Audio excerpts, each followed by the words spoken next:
নমস্কার। আজকে একটা গুরুত্বপূর্ণ টপিক নিয়ে আলোচনা করব। সেটা হলো বাচ্চাদের কখন টিটেনাস টক্সয়েড ইঞ্জেকশন দেবেন। সুতরাং ভিডিওটি শেষ পর্যন্ত দেখবেন। অনেক সময় বাচ্চাদের শরীরে কোনোভাবে ক্ষতের সৃষ্টি হয়, সেটা পুরনো কোনো লোহার বস্তু দ্বারাই হোক বা রাস্তাঘাটে পড়ে গিয়ে হোক।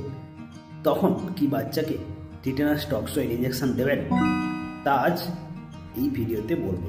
জাতীয় টিকাকরণ সূচি অনুসারে প্রতিটি বাচ্চাকে জন্মের পর থেকে বিভিন্ন রকম টিকাকরণ হেলথ সেন্টার বা স্বাস্থ্য কেন্দ্র থেকে করা হয়, যার মধ্যে টিটেনাস টক্সয়েড এই ইঞ্জেকশনটি থাকে। এটা কখন কখন দেওয়া হয়? জন্মের পর 6 সপ্তাহে, 10 সপ্তাহে আর 14 সপ্তাহে দেওয়া হয়। তারপর 16 থেকে 24 মাস বয়সে, তারপরে 5 থেকে 6 বছর বয়সে দেওয়া হয়। তারপরেও 10 বছর এবং 16 বছর বয়সে টিটেনাস টক্সয়েড ইঞ্জেকশনটি দেওয়া হয়।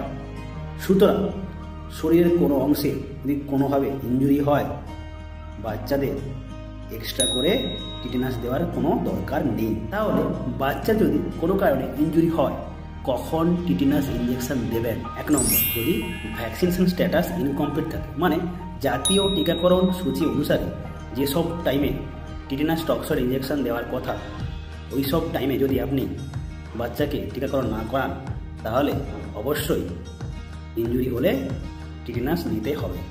2 নম্বর, যদি লাস্ট ডোজ টিটেনাস নেওয়ার পরে 5 বছর অতিক্রম করে যায়, তখন অবশ্যই টিটেনাস ইঞ্জেকশন নিতে হবে। ওকে, থ্যাংক ইউ।